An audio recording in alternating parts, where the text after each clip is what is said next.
بالله السميع العليم من الشيطان اللعين الرجيم بسم الله الرحمن الرحيم الحمد لله الذي لم يتخذ صاحبة ولا ولدا ولم يكن له شريك في الملك ولم يكن له ولي من الذل وكبره تكبيرا صل على محمد الصلاة والسلام والتحية والإكرام على سيدنا ومولانا بالقاسم محمد صل على محمد وآل الطيبين الطاهرين المعصومين المظلومين ولعنة الله على أعدائهم أجمعين من الآن إلى قيام يوم الدين أما بعد فقد قال الله الحكيم في كتابه الكريم وهو أصدق الصادقين وقوله الحق بسم الله الرحمن الرحيم وذکر فإن الذکرى تنفع المؤمنین صلوات پڑھیے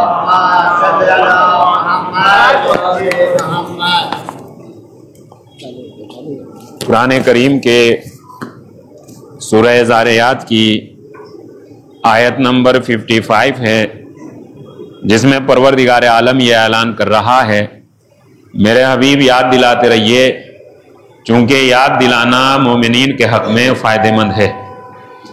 قرآن کریم کی اس آیہ کریمہ کے ذیل میں ہمارا بھی جو سلسلہ کلام جاری و ساری ہے اس سلسلے کا نام یاد دہانی ہے، اور آج چونکہ ماہ رجب المرجب کی 25ویں تاریخ گزر چکی ہے اور 26ویں تاریخ کی شب داخل ہو چکی ہے۔ یہ ماہ رجب المرجب کی 26ویں تاریخ بہت المناک اور غمناک اور مصیبت والی تاریخ ہے۔ کیوں؟ اس لیے کہ اس تاریخ میں محسن اسلام جناب ابو طالب علیہ السلام کی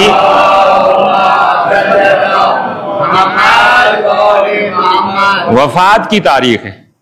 جناب ابو طالب علیہ السلام کی عظمت اور بلندی کا اندازہ قرآن کریم کی آیات سے بھی لگایا جا سکتا ہے کہ پروردگار عالم کی نگاہ میں جناب ابو طالب علیہ السلام کی کتنی عظمت اور کتنی عزت تھی، اور اس کے ساتھ ساتھ اگر معصومین علیہ السلام کے اقوال کو دیکھا جائے تو جناب ابو طالب علیہ السلام کی عظیم شخصیت اور عظیم عظمت حدیثوں میں بیان کی گئی ہے۔ اور خود اگر ان تمام باتوں کے بعد اگر جناب ابو طالب کی زیارت پر غور کیا جائے، واقعاً ایک انسان کو سمجھنے کے لیے بہترین ذریعہ وہ زیارت ہے جو کسی معصوم سے وارد ہوتی ہے، بہت عظیم، کیونکہ معصوم کے لیے یہ کہا گیا ہے کہ وہ اپنی طرف سے تو کچھ بولتے ہی نہیں، وہ وہی بولتے ہیں جو خدا کا حکم ہوتا ہے۔ لہذا اگر جناب ابو طالب کی بارگاہ میں سلام کیا جا رہا ہے اور آپ کی بارگاہ میں زیارت پیش کی جا رہی ہے، لہذا اس زیارت کے الفاظ پہ بھی انسان کو غور کرنا چاہیے کہ کیا عظمت اور کیا شان ہے جناب ابو طالب کی۔ جناب ابو طالب یہ آپ کی کنیت ہے اور آپ کا نام ہے حضرت عمران، اور اس نام کے تاریخ اسلام میں 3 افراد یا 3 شخصیتیں گزری ہیں، جن میں سے ایک شخصیت جناب موسیٰ کے والد گرامی کا نام بھی جناب عمران ہے، اور جناب مریم کے والد پدر بزرگوار کا نام بھی حضرت عمران ہے، اور مولا کائنات حضرت علی ابن ابی طالب علیہ السلام کے والد بزرگوار کا نام بھی حضرت عمران ہے۔ لیکن ان تمام باتوں کے باوجود حضرت عمران جناب ابو طالب کی عظمت کا اندازہ یہاں سے لگایا جا سکتا ہے کہ قرآن کریم میں ایک سورہ مبارکہ ہے کہ جس کا نام ہے سورہ آل عمران۔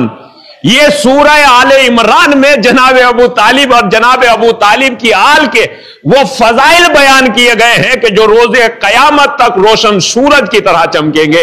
ایک صلوات پڑھ دیجئے محمد و آل محمد پر۔ یہ سورہ آل عمران یہ جناب ابو طالب علیہ السلام کی آل پاک کی مدح میں نازل ہوا ہے. آل پاک کے فضائل اس میں بیان کیے گئے ہیں. اور آل کے فضائل کا مطلب یہ ہے کہ خود ذات کے فضائل، خود جناب ابو طالب کے فضائل بھی سورہ مبارکہ میں موجود ہے. اور اس سورہ مبارکہ کے علاوہ اگر قرآن کریم کی دوسری آیات میں دیکھا جائے تو پروردگار عالم نے اپنے حبیب کو مخاطب فرمایا، اور اپنے حبیب کو مخاطب فرمانے کے بعد اعلان فرمایا الم یجد کا یتیمن فآوا، میرے حبیب ہم نے آپ کو یتیم پایا تو پناہ عنایت فرمائی. پروردگار عالم آپ اندازہ لگائیے کہ رسول کی حفاظت اور رسول کو پناہ جناب ابو طالب عطا فرمائے، اور خدا بند عالم اعلان کرے کہ میرے حبیب ہم نے آپ کو پناہ عنایت فرمائی. گویا کہ جناب ابو طالب کی عظمت میں بآسانی یہ کہا جا سکتا ہے کہ ہم اگر کوئی عمل کرتے ہیں تو ہماری امید اور ہماری تمنا یہ ہوتی ہے کہ خدا ہمارے عمل کو قبول کر لے، اور جناب ابو طالب اگر کوئی عمل کرتے ہیں تو عمل کا مرتبہ یہ ہوتا ہے کہ خدا ان کے عمل پر فخر کرتا ہے. ایک صلوات پڑھ دیجئے محمد و آل محمد پر. ہمارے عمل کی معراج، ہمارے عمل کی معراج کیا ہے کہ ہمارا عمل بارگاہ خداوندی میں قبول ہو جائے. یہ بہت بڑی بات ہے. لیکن جناب ابو طالب کا عمل یہ ہے کہ خدا ان کے عمل کو اپنا عمل کہہ رہا ہے. یہ بہت بڑی عظمت ہے. واقعاً آپ اندازہ لگائیے کہ خدا ان کے عمل کو اپنا عمل کہہ رہا ہے. میرے حبیب آپ یتیم تھے تو ہم نے آپ کو پناہ عنایت فرمائے، ہم نے آپ کی حفاظت فرمائی. حفاظت جناب ابو طالب کر رہے ہیں، اور خدا کہہ رہا ہے وہ نہیں کر رہے ہیں بلکہ میں کر رہا ہوں. یہ ہے جناب ابو طالب. جناب ابو طالب علیہ السلام اللہ کے رسول حضرت محمد مصطفیٰ صلی اللہ علیہ وآلہ وسلم کی ولادت بسعادت سے 35 سال پہلے آپ کی اس دنیا میں آمد ہوئی. آپ اس دنیا میں آپ کی ولادت بسعادت ہوئی، اور مسلسل 50 سال تک آپ نے اللہ کے رسول کی حفاظت فرمائی، اور آپ اللہ کے رسول کے ساتھ سائے کی طرح رہے. کتنا عظیم مرتبہ ہے. واقعاً آپ اندازہ لگائیے کہ مسلمان بالکل ایک دم دشمنی میں اندھا ہوا جا رہا ہے. جو ایک دو دن یا ایک بار رسول کو دیکھ لے تو مسلمان اس کے احترام کا قائل ہو جاتا ہے، لیکن جو رسول کے ساتھ 50 سال تک سائے کی طرح رہے، مسلمان کو اس کی عظمت سمجھ میں نہیں آتی. لہذا آپ رسول کے ساتھ 50 سال چھوٹا موٹا عرصہ نہیں ہے، اور وہ 50 سال رہے نہیں ہیں، بلکہ ان 50 سالوں میں آپ نے قربانیاں پیش کی ہیں. آپ اللہ کے رسول کے ساتھ سائے کی طرح رہے ہیں. جناب ابو طالب، جناب عمران کیا مرتبہ ہے.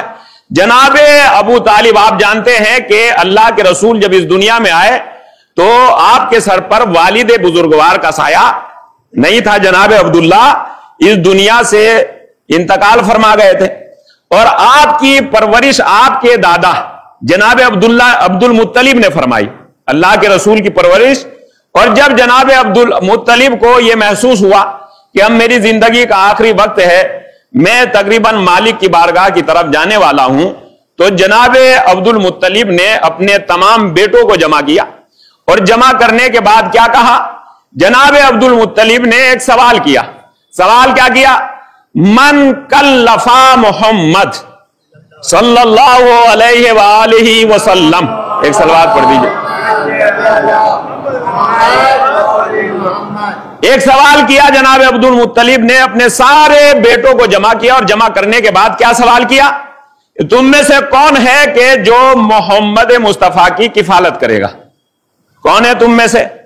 جیسے ہی جناب عبد المطلب نے یہ سوال کیا تو ان میں سے کسی ایک نے فرمایا، کسی ایک نے جواب دیا، ہوا اقیسو منہم، ہوا اقیسو مننا. اے والد بزرگوار، جو حکم آپ فرما رہے ہیں کہ ہم میں سے کون ہے کہ جو محمد کی کفالت کرے، یہ تو خود ہم سے بہت زیادہ عقل مند ہے. لہذا یہ آپ اختیار، یہ سوال آپ ہم سے نہ کیجئے، بلکہ یہ اختیار آپ انہیں ہی دے دیجئے. یہ اختیار آپ انہیں ہی دے دیجئے، اور یہ جن کے پاس رہنا چاہتے ہیں انہیں وہ اختیار ہے. حضرت محمد مصطفیٰ صلی اللہ علیہ وآلہ وسلم کو اختیار دیا گیا کہ جائیے، آپ کو جن کے پاس رہنا ہے آپ رہ لیجئے. اللہ کے رسول کو جب جناب عبد المطلب نے اجازت دی کہ آپ اپنے کفیل کو دیکھ لیجئے، انتخاب کر لیجئے آپ کس کے ساتھ رہنا چاہتے ہیں، تو اللہ کے رسول بلند ہوئے، آگوش جناب عبد المطلب سے بلند ہوئے اور آنے کے بعد دامن جناب ابو طالب سے لپٹ گئے۔ گویا ایک سلوات پڑھ دیجئے محمد والے محمد، کیا عظمت ہے اور کیا شان ہے۔ گویا کہ بآسانی یہ کہا جا سکتا ہے کہ اللہ کی پسند کو بھی ابو طالب کہتے ہیں اور اللہ کے رسول کی پسند کو بھی جناب ابو طالب کہتے ہیں۔ ایک سلوات پڑھ دیجئے محمد والے محمد۔ آسان نہیں ہے۔ ایک بات یہ بیان کی گئی ہے کہ جناب عبد المطلب نے ایسا کیا، دوسری بات یہ بیان کی گئی ہے کہ نہیں، قرآن اندازی کی گئی تھی کہ جب جناب عبد المطلب کو یہ محسوس ہوا کہ اب میں اس دنیا میں بہت زیادہ دن نہیں رکنے والا ہوں، تو جناب عبد المطلب نے اپنے سارے بیٹوں کو جمع کر کے قرآن اندازی کی، اور قرآن اندازی کرنے کے بعد قرآن نکلا جناب ابو طالب کے نام۔ یعنی دونوں باتوں سے کیا پتا چلتا ہے؟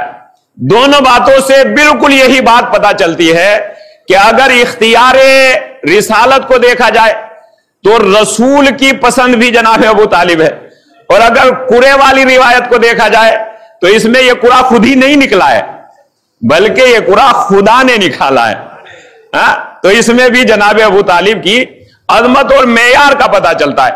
جناب ابو طالب اللہ کے رسول کے کفیل، واقعاً جو پورے دین اور قرآن کریم کی کفالت کرے انہیں رسول کہتے ہیں، اور جو رسول کی کفالت کرے انہیں جناب، کیا شان ہے، کیا مرتبہ ہے، آپ اندازہ تو لگائیے کیا بات ہے کہ جناب ابو طالب واقعاً جناب ابو طالب ہے، اور اس امانت الہی کی، اللہ کے رسول کی پرورش آپ تربیت فرما رہے ہیں، آپ پرورش فرما رہے ہیں، آپ نگہبانی فرما رہے ہیں، آپ جناب اللہ کے رسول کی خدمت کر رہے ہیں، جو بھی کہا جائے آپ حفاظت فرما رہے ہیں۔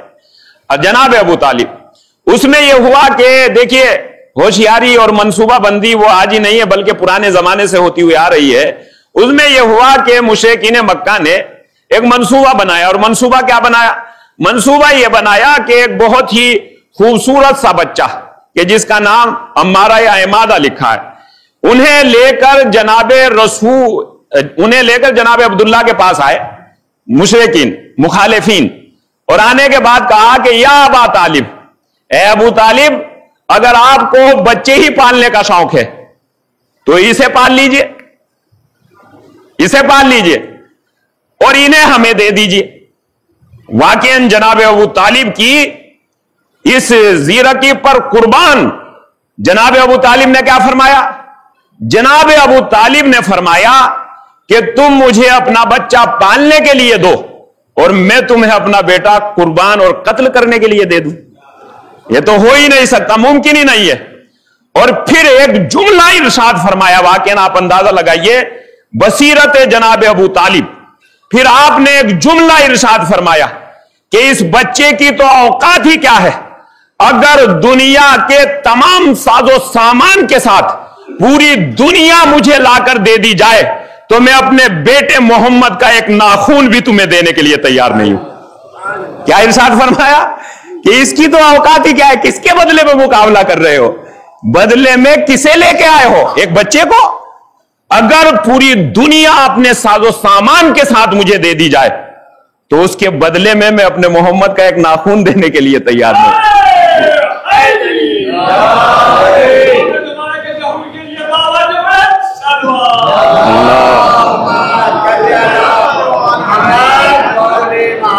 یہ عظمت جناب ابو طالب ہے، اور کس طرح سے جناب ابو طالب نے کہا وہ یحبہ حبا شدیدا، جناب ابو طالب اللہ کے رسول سے بے پناہ محبت کرتے تھے۔ کتنی محبت کرتے تھے؟ کہ اتنی محبت کرتے تھے کہ اپنی اولاد سے کم محبت کرتے تھے اور اللہ کے رسول سے زیادہ محبت کرتے تھے۔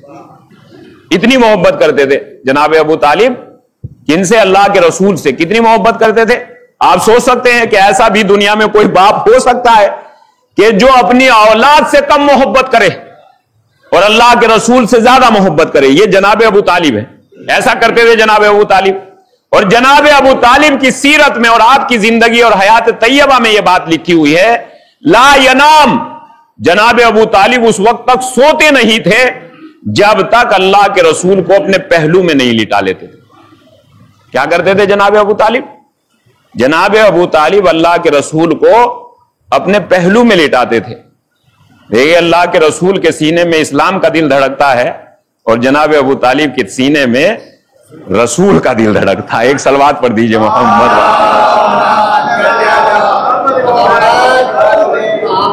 جناب ابو طالب اللہ کے رسول سے بے پناہ محبت کرتے تھے، اتنی محبت کرتے تھے کہ روایات میں یہ بات بیان کی گئی، حبًا شدیدا، بہت زیادہ محبت۔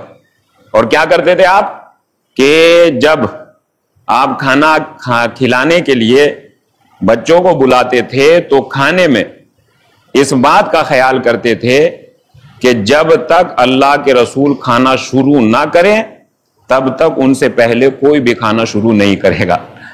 یہ کمال تھا۔ دیکھیے اور کیا کہتے تھے؟ ہوا مبارک، یہ مبارک ہیں، یہ اگر کھانا شروع کریں گے تو کم کھانا بھی سب کے لیے پورا ہو جائے گا۔ یہ مبارک ہیں، واقعاً یہ بصیرت ہے۔ یہ آپ اندازہ لگائیے کیا کمال ہے جناب ابو طالب میں۔ کیا کہتے تھے؟ ہوا مبارک، یہ مبارک ہے، یہ ذات مبارک ہیں، یہ اگر کھانا شروع کر دیں گے تو تھوڑا کھانا بھی سب کو پورا ہو جائے گا۔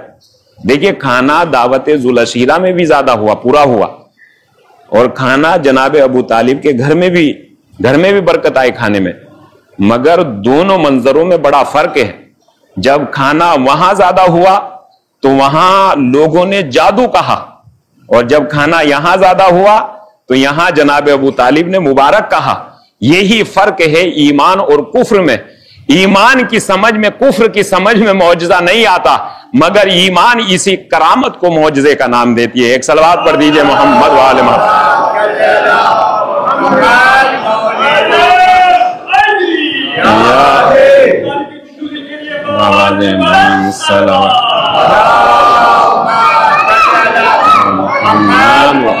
محمد وعجل فرج۔ جناب ابو طالب علیہ السلام کی شب وفات ہے، اور آج کی تاریخ بہت ہی واقعاً غمناک تاریخ ہے۔ اللہ کے رسول کی کس طریقے سے حفاظت فرمائی کہ اللہ کے رسول جب جناب ابو طالب کی وفات باحسرت ہوئی تو اللہ کے رسول بہت غمگین ہوئے، اور کتنے غمگین ہوئے؟ کہ اتنے غمگین ہوئے کہ جس سال میں آپ کی وفات ہوئی آپ مالک کی بارگاہ کی طرف گئے جناب ابو طالب، اس پورے سال کو یوم الحزن کا نام دیا گیا۔ ایک دو دن غم نہیں بنایا گیا، پورا سال یوم الحزن یعنی غم کا سال نہیں، عام الحزن، معاف کیجیے، عام الحزن کا نام دیا گیا۔ عام الحزن یعنی غم کا سال۔ اور جب یہ ایک بہترین رسالت کا مضبوط سہارا یا رسالت پر قدم قدم پر قربان ہونے والے چچا کی جب وفات ہو گئی تو حکم خدا ہوا۔ حکم خدا کیا ہوا؟ میرے حبیب اب آپ مکے میں مت رہیے، کیونکہ مکے میں جو آپ کی حفاظت کرنے والا تھا اب آپ کے سر سے وہ سایہ اٹھ گیا۔ جناب ابو طالب حکم ہوا کہ اب آپ مکے میں مت رہیے۔ یہ عظمت جناب ابو طالب کی قربانیاں، واقعاً قربانیاں ہیں، آپ اندازہ تو لگائیے، اور اتنی عظیم قربانیاں ہیں۔ اللہ کے رسول کو چچا کے جانے کا واقعاً بڑا غم ہوا۔ مکہ مکرمہ کہ آپ اندازہ لگائیے کہ جس مکے کو بلد الامین کہا جاتا ہے، جس مکے میں اللہ کا گھر ہے، اس مکے کے سردار کو جناب ابو طالب کہتے ہیں۔ سید البطحاء، کافل الرسول، یہ سارے وہ القاب ہیں کہ جن پر ہمیں غور کرنا چاہیے۔ وارث الکعبہ، جناب ابو طالب وارث کعبہ ہیں۔ جناب ابو طالب سید البطحاء ہیں، جناب ابو طالب کافل الرسول ہے، جناب ابو طالب ام مصطفیٰ ہیں، جناب ابو طالب والد مرتضیٰ ہیں۔ ایک صلوات پڑھ دیجئے محمد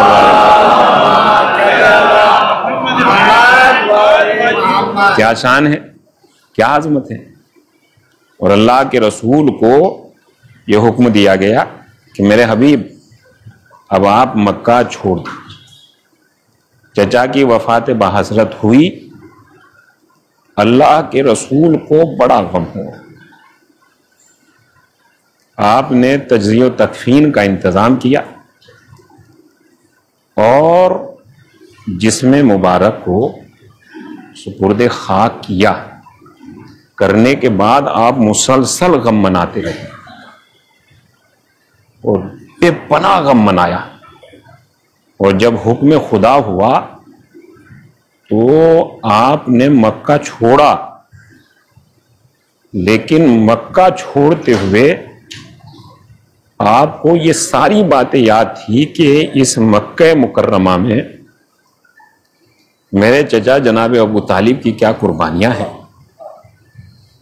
اور آپ جب مکہ چھوڑ رہے تھے تو بار بار مڑ کے مکے کے در و دیوار کو دیکھ رہے تھے۔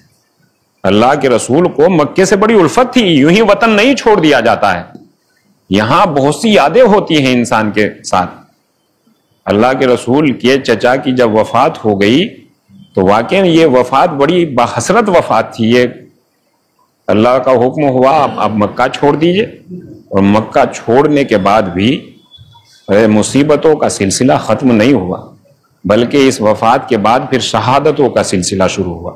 مولا کائنات کی شہادت، مولا کائنات کی شہادت کے بعد امام حسن مجتبیٰ، اور امام حسن مجتبیٰ یہ مولا کی شہادت کے ساتھ ساتھ یہ جناب ابو طالب کی بھی شہادت ہے، مولا علی کی شہادت جناب ابو طالب کی شہادت ہے، اور امام حسین کی شہادت بھی جناب ابو طالب ہی کی شہادت ہے۔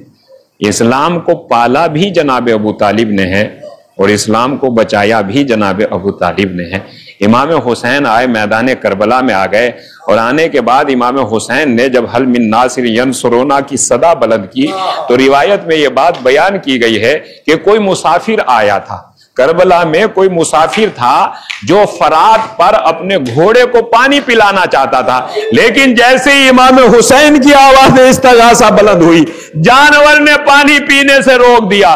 ابھی تھوڑا سا وقفہ ہوا تھا کہ مسافر نے پھر چاہا کہ اس گھوڑے کو پانی پلا دیا جائے، پھر امام مظلوم کی آواز استغاثہ بلند ہوئی، حل من ناصر ینصرنا حل من مغیث یغیثنا۔ گھوڑے نے پانی پینے سے انکار کر دیا۔ نہ جانے مظلوم کی آواز استغاثہ میں کتنا درد تھا کہ گھوڑے نے پانی پینے سے روک دیا۔